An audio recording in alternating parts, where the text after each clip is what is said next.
하나님께서 왜 수많은 죄 가운데서도 특별히 음행을 가장 심각하게 경고하셨는지 당신은 깊이 묵상해 본 적이 있습니까? 그 이유는 음행이 단순한 육체적 쾌락의 문제가 아니라 당신의 영혼과 몸을 동시에 파괴하는 가장 치명적인 무기이기 때문입니다. 성경은 고린도전서 6장에서 말합니다. 다른 모든 죄는 몸 밖에서 행하지만 음행하는 자는 자기 몸에 죄를 범한다고. 이것은 곧 음행이 다른 어떤 죄보다도 직접적이고 즉각적으로 성령의 성전을 더럽히는 죄라는 뜻입니다. 당신의 몸은 하나님이 거하시는 거룩한 성전으로 지음받았는데 음행은 바로 그 성전을 무너뜨리는 행위이기에 하나님은 가장 강력한 경고를 보내십니다. 당신은 음행을 단순히 도덕적 잘못이라고 생각할지 모르지만 하나님은 그것을 거룩을 파괴하는 반역으로 보십니다. 그래서 잠언 6장은 분명히 말합니다. 음행하는 자는 자기 영혼을 망하게 하는 자라. 그는 수치를 얻고 능욕을 당하며 그의 치욕이 씻기지 아니하리라. 이것이 바로 음행이 갖는 무서운 결과입니다. 음행은 당신의 영적 민감함을 무디게 만들고 기도의 통로를 막으며 성령의 음성을 듣지 못하게 합니다. 당신이 하나님 앞에서 눈물로 기도하고 말씀을 읽어도 음행에 사로잡혀 있다면 그 모든 영적 훈련이 무너져 버립니다. 왜냐하면 음행은 보이지 않는 사슬처럼 영혼을 묶어두기 때문입니다. 당신은 사탄이 왜 음행을 그토록 즐겨 사용하는지 알아야 합니다. 그것은 이 죄가 가장 빠르고 가장 강력하게 사람을 무너뜨릴 수 있기 때문입니다. 다윗을 보십시오. 그는 하나님의 마음에 합한 자라 불렸지만 밧세바 사건으로 인해 그의 인생 전체가 흔들렸습니다. 음행은 단순한 한순간의 실수가 아니었습니다. 그 죄는 살인과 거짓으로 이어졌고 그의 가문은 칼이 떠나지 않는 저주를 경험했습니다. 이것이 음행의 파괴력입니다. 한번 허용하면 그 죄는 눈덩이처럼 불어나 당신의 인생 전체를 삼켜버립니다. 삼손 역시 음행으로 무너졌습니다. 그는 하나님께서 주신 놀라운 힘으로 블레셋을 두렵게 한 사사였지만 드릴라와의 음행적 관계로 인해 결국 눈이 뽑히고 조롱당하며 무기력하게 생을 마쳤습니다. 아무리 강력한 사명과 은사를 가진 사람도 음행 앞에서는 무너질 수밖에 없다는 사실을 기억하십시오. 음행은 단순한 육체의 문제를 넘어 영적 정체성과 부르심을 송두리째 앗아가는 치명적 죄입니다. 그래서 에베소서 5장은 성도들 가운데 음행은 이름조차 부르지 말라 하였습니다. 하나님이 왜 그렇게 강하게 말씀하셨을까요? 그만큼 음행의 영향력이 빠르고 깊으며 당신의 거룩을 파괴하기 때문입니다. 음행은 결코 은밀히 끝나지 않습니다. 반드시 드러나고 반드시 파멸로 이어집니다. 처음에는 아무도 모르는 것처럼 보이지만 결국 하나님 앞에서 모든 것이 밝혀지고 그때 당신의 수치와 치욕은 사라지지 않습니다. 하나님은 당신을 사랑하시기 때문에 이 죄를 가장 먼저 경고하십니다.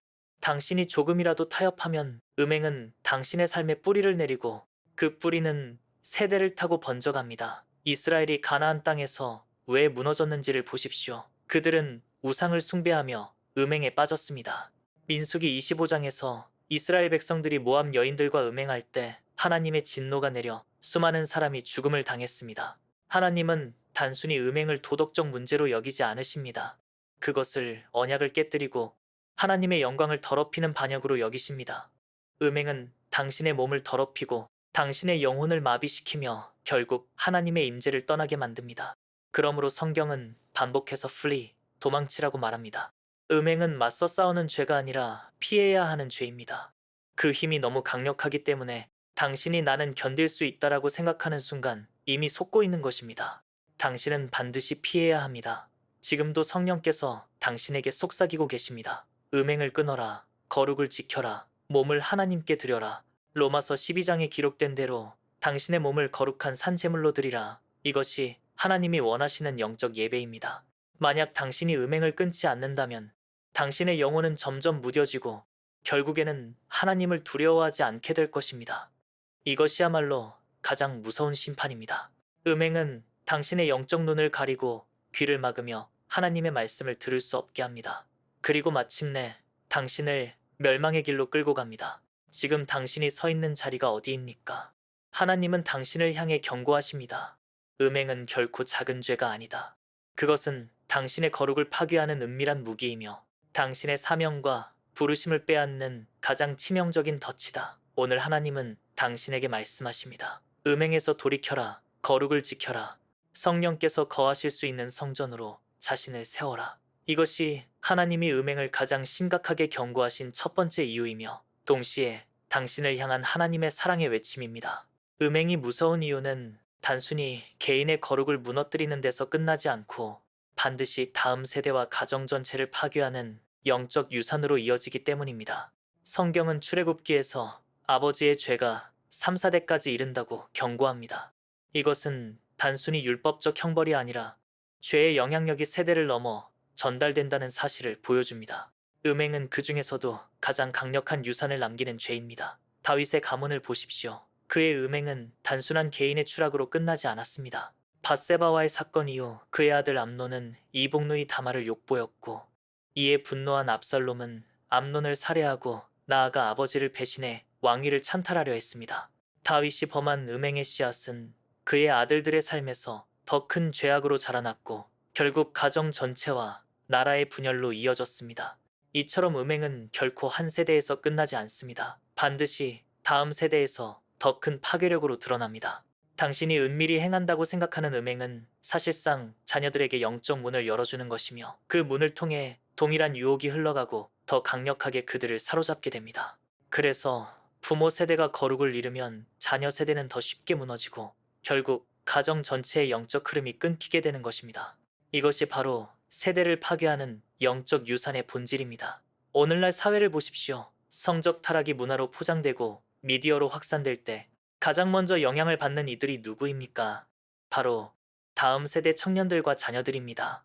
그들은 어린 나이부터 왜곡된 성적 가치관을 주입받고 음행을 자연스러운 것으로 배우며 결국 그 영혼은 하나님을 두려워하지 않게 됩니다. 당신이 음행을 방치할 때 그것은 단순히 당신 개인의 죄 문제가 아니라 자녀의 신앙과 영혼을 내어주는 행위라는 사실을 명심해야 합니다. 그래서 신명기에서 하나님은 끊임없이 말씀하십니다. 너와 네 자손이 살기 위해 생명을 택하라. 부모의 거룩한 선택은 자녀의 미래를 결정합니다. 그러나 부모가 음행의 길을 택하면 그 죄의 대가는 자녀에게 영적 상처와 저주로 이어집니다. 성경 속 엘리 제사장의 집안을 기억하십시오. 그의 아들 홈니와 비느하스는 제사의 거룩을 무너뜨리고 음행과 탐욕에 빠졌습니다.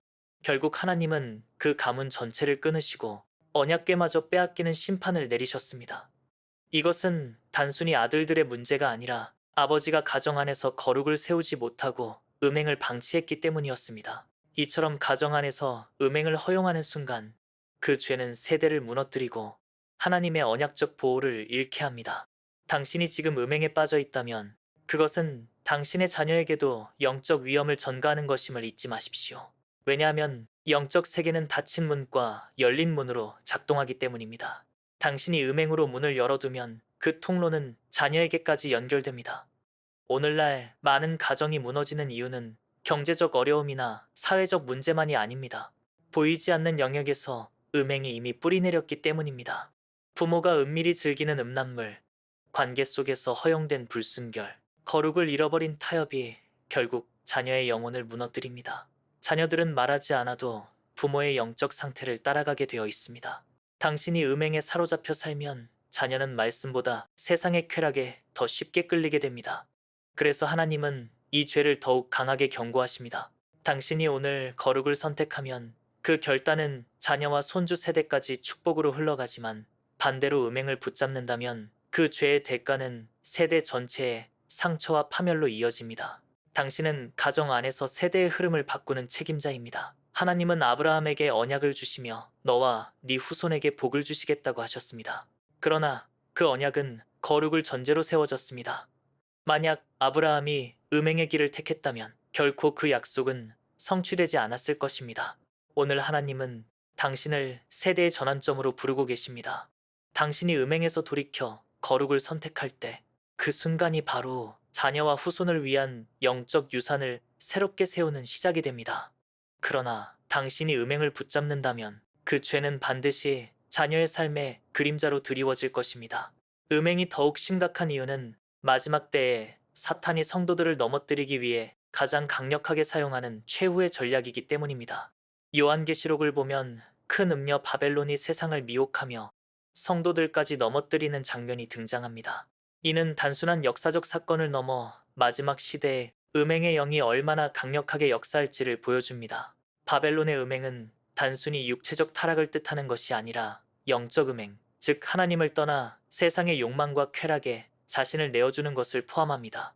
그러나 그 본질은 언제나 육체의 음행을 통해 시작됩니다. 사탄은 마지막 때에 무엇보다도 성도의 거룩을 무너뜨리고자 하며 그 도구로 음행을 선택합니다. 왜냐하면 음행은 단순히 개인을 타락시키는 수준을 넘어서 교회를 무너뜨리고 하나님의 나라를 대적하는 강력한 통로가 되기 때문입니다. 디모데전서 4장은 말세에 어떤 사람들이 믿음에서 떠나 미혹하는 영과 귀신의 가르침을 따를 것이라고 경고합니다. 그 미혹하는 영 가운데 가장 대표적인 것이 바로 음행의 영입니다. 음행은 교묘하게 포장되어 문화와 사회 속에 스며들어 성도들이 경계심을 잃게 만듭니다. 오늘날 인터넷과 미디어, 스마트폰 속에서 음란은 언제든지 손에 잡힐 수 있고 성도조차 방심하면 쉽게 넘어지게 됩니다. 이것이 사탄이 마지막 시대에 준비한 전략입니다. 음행은 다른 죄보다도 접근성이 높고 즉각적인 쾌락을 주기 때문에 성도가 한순간 방심하면 쉽게 함정에 걸려듭니다. 그러면 어떻게 됩니까? 기도가 무너지고 말씀에 대한 갈급함이 사라지고 결국 영적으로 메말라 버립니다. 그렇게 되면 성도는 마지막 때를 준비하지 못하고 주님의 재림 앞에서 깨어있지 못하게 됩니다. 예수께서는 마태복음 24장에서 깨어있으라고 말씀하셨습니다. 주의 재림은 도둑같이 임하기 때문입니다. 그러나 음행에 빠진 자는 결코 깨어있을 수 없습니다. 왜냐하면 그의 영혼은 이미 사탄의 올무에 묶여있기 때문입니다. 이것이 바로 사탄의 최후 전략입니다. 하나님께서는 성도를 거룩한 신부로 준비시키길 원하시지만 사탄은 음행을 통해 그 신부의 옷을 더럽히려 합니다. 계시록 19장은 어린 양의 혼인잔치에 참여할 자들이 흰 세마포 옷을 입은 자들이라고 기록합니다. 그 흰 세마포는 성도의 의로운 행실이라고 말합니다. 그러나 음행은 그 옷을 더럽히는 가장 확실한 방법입니다. 사탄은 마지막 순간까지도 성도를 음행으로 유혹하여 하나님 앞에 설 준비를 하지 못하게 만들려 합니다. 당신은 이 영적 전쟁의 심각성을 인식하셔야 합니다. 지금 세상은 점점 더 성적 타락을 정상으로 여기며 음행을 자유와 권리라는 이름으로 포장합니다. 그러나 그 배후에는 마지막 때 성도를 넘어뜨리려는 사탄의 전략이 숨어 있습니다. 당신이 방심하면 그 전략에 쉽게 넘어가게 됩니다. 그렇기 때문에 성경은 반복해서 경고합니다. 음행을 멀리하라, 거룩을 지키라, 어린 양의 피로 옷을 씻으라. 이것은 단순한 도덕적 권면이 아니라 마지막 때를 준비하는 성도의 생존 전략입니다. 바울은 고린도전서에서 말합니다. 만일 우리가 스스로 분별하면 심판을 받지 아니하리라. 지금 당신이 자신을 돌아보고 음행의 죄를 끊어내지 않는다면 마지막 날의 심판대 앞에서 부끄러움으로 서게 될 것입니다. 그러나 지금 돌이킨다면 하나님은 언제든지 당신을 깨끗하게 하시고 다시 세우실 것입니다. 중요한 것은 지금입니다. 마지막 때는 이미 시작되었고 사탄은 온갖 방법으로 성도를 무너뜨리려 하고 있습니다. 그 가운데 가장 치명적인 무기가 바로 음행입니다. 이것은 단순히 육체적 유혹이 아니라 영적 전쟁의 최전선입니다. 당신이 음행을 가볍게 여긴다면 이미 영적 싸움에서 무장 해제된 것이나 다름없습니다. 그러나 당신이 지금 거룩을 붙잡고 음행을 끊는다면 그것은 마지막 때에 승리하기 위한 가장 중요한 무장을 갖추는 것입니다. 사탄의 전략을 알았다면 결코 방심하지 마십시오. 마지막 때 성도를 향한 최후의 시험이 바로 음행이라는 사실을 잊지 말고 오늘 하나님께서 주시는 경고를 두려움으로 받으십시오. 그리고 깨어 거룩을 지키며 주의 재림을 준비하십시오. 이것이 바로 하나님이 음행을 가장 심각하게 경고하시는 마지막 이유입니다. 음행이 마지막 때의 전략이라는 사실은 단순한 비유가 아니라 실제로 성경 전체가 경고하는 흐름 속에서 드러납니다. 요한계시록뿐 아니라 구약의 선지서들도 반복해서 영적 음행을 심판의 이유로 언급합니다. 호세아 선지자는 음행의 죄로 인해 북이스라엘이 멸망할 것이라 선포했습니다. 하나님은 호세아의 결혼 자체를 상징으로 사용하셔서 하나님의 백성이 영적 음행에 빠지는 것이 얼마나 큰 고통을 주는지를 보여주셨습니다. 하나님이 그토록 강력하게 표현하신 이유는 음행이 단순한 잘못이 아니라 하나님과의 언약을 깨뜨리는 배신이기 때문입니다. 마지막 시대에 교회가 가장 크게 흔들릴 이유도 바로 여기에 있습니다. 음행은 단순한 육체적 범죄를 넘어 하나님과의 관계를 근본적으로 무너뜨리며 결국 믿음을 버리게 만듭니다. 예수께서 말씀하신 열 처녀의 비유를 보십시오. 다섯은 깨어 있었지만 다섯은 준비하지 못했습니다. 음행에 사로잡힌 영혼은 결코 깨어 있을 수 없고 결국 혼인잔치의 문 밖에 버려질 수밖에 없습니다. 사탄은 이 사실을 너무 잘 알기에 마지막 순간까지도 음행으로 성도를 흔들고자 합니다. 당신은 스스로 질문해 보아야 합니다. 나는 지금 주의 재림 앞에 정결한 신부로 준비되어 있는가? 아니면 은밀한 죄에 묶여 더럽혀진 옷을 입고 있는가? 계시록은 흰 옷을 입은 자들만 어린 양의 혼인잔치에 들어간다고 선언합니다. 흰 옷은 단순히 외적인 종교 행위가 아니라 철저히 회개하고 성령의 도우심으로 거룩을 지킨 삶입니다. 음행에 묶여있는 자는 이 흰 옷을 입을 수 없습니다. 왜냐하면 그의 옷은 이미 더럽혀졌기 때문입니다. 마지막 때 사탄의 최후 전략은 단순히 교회를 핍박하는 것이 아닙니다. 오히려 음행과 타협을 통해 교회를 안에서 무너뜨리는 것입니다. 그래서 많은 이들이 겉으로는 교회에 다니지만 실제로는 세상과 똑같은 음란한 문화 속에 젖어 살아가고 있습니다. 성령의 경고를 무시한 채 은밀히 죄를 즐기는 것입니다. 그러나 하나님은 히브리서에서 분명히 말씀하십니다. 모든 것이 벌거벗은 것 같이 하나님 앞에 드러나지 않을 것이 없다. 지금은 숨길 수 있을지 몰라도 마지막 심판대 앞에서는 모든 것이 드러나게 될 것입니다. 그러므로 음행은 결코 은밀한 죄가 아닙니다. 그것은 마지막 날 당신의 운명을 결정하는 무서운 덫입니다. 오늘 당신이 깨어 기도하며 음행에서 돌이키지 않는다면 그 죄는 당신의 영혼을 마지막 순간에 넘어뜨리는 결정적 이유가 될 것입니다. 이것이 바로 하나님이 지금도 강력하게 경고하시는 이유입니다. 하나님은 당신을 두려움으로 위협하기 위해서가 아니라 사랑으로 경고하십니다. 주님은 거룩한 신부로 당신을 준비시키기 위해 반복해서 말씀하십니다. 거룩을 지키라, 음행을 멀리하라, 마지막 때를 대비하라. 지금이 바로 은혜 받을 때여 구원의 날입니다. 음행의 올무를 끊고 다시 성령의 충만함을 구할 때 하나님은 당신을 새롭게 세우실 것입니다. 마지막 때 살아남는 성도는 단순히 교회에 다니는 자가 아니라 철저히 거룩을 붙잡은 자들입니다. 그러므로 지금 성령께서 말씀하십니다. 깨어라. 거룩을 지켜라. 마지막 때 성도를 넘어뜨리는 사탄의 최후 전략이 바로 음행임을 기억하라. 이 경고를 가볍게 여기지 말라. 지금 돌이키는 자만이 끝까지 믿음을 지키고 주 앞에 서게 될 것입니다.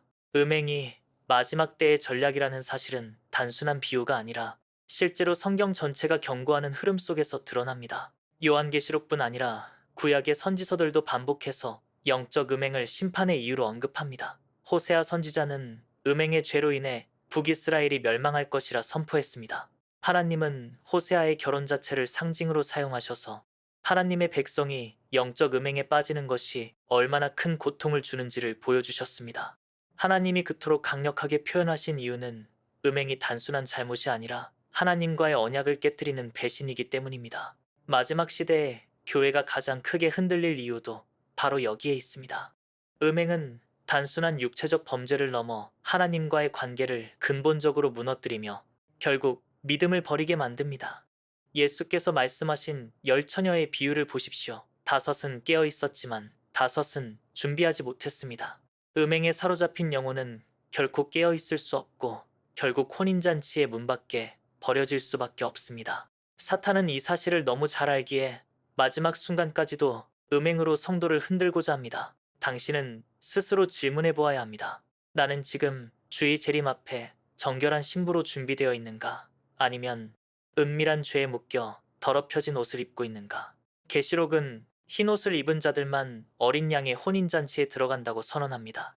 흰 옷은 단순히 외적인 종교 행위가 아니라 철저히 회개하고 성령의 도우심으로 거룩을 지킨 삶입니다. 음행에 묶여 있는 자는 이 흰 옷을 입을 수 없습니다. 왜냐하면 그의 옷은 이미 더럽혀졌기 때문입니다. 마지막 때 사탄의 최후 전략은 단순히 교회를 핍박하는 것이 아닙니다. 오히려 음행과 타협을 통해 교회를 안에서 무너뜨리는 것입니다.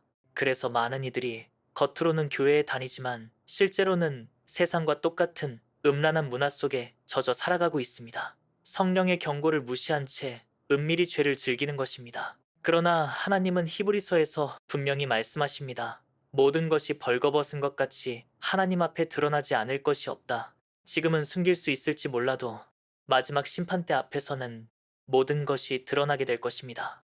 그러므로 음행은 결코 은밀한 죄가 아닙니다. 그것은 마지막 날 당신의 운명을 결정하는 무서운 덫입니다. 오늘 당신이 깨어 기도하며 음행에서 돌이키지 않는다면 그 죄는 당신의 영혼을 마지막 순간에 넘어뜨리는 결정적 이유가 될 것입니다. 이것이 바로 하나님이 지금도 강력하게 경고하시는 이유입니다. 하나님은 당신을 두려움으로 위협하기 위해서가 아니라 사랑으로 경고하십니다. 주님은 거룩한 신부로 당신을 준비시키기 위해 반복해서 말씀하십니다. 거룩을 지키라, 음행을 멀리하라, 마지막 때를 대비하라. 지금이 바로 은혜 받을 때요, 구원의 날입니다. 음행의 올무를 끊고 다시 성령의 충만함을 구할 때 하나님은 당신을 새롭게 세우실 것입니다. 마지막 때 살아남는 성도는 단순히 교회에 다니는 자가 아니라 철저히 거룩을 붙잡은 자들입니다. 그러므로 지금 성령께서 말씀하십니다. 깨어라, 거룩을 지켜라. 마지막 때 성도를 넘어뜨리는 사탄의 최후 전략이 바로 음행임을 기억하라. 이 경고를 가볍게 여기지 말라. 지금 돌이키는 자만이 끝까지 믿음을 지키고 주 앞에 서게 될 것입니다.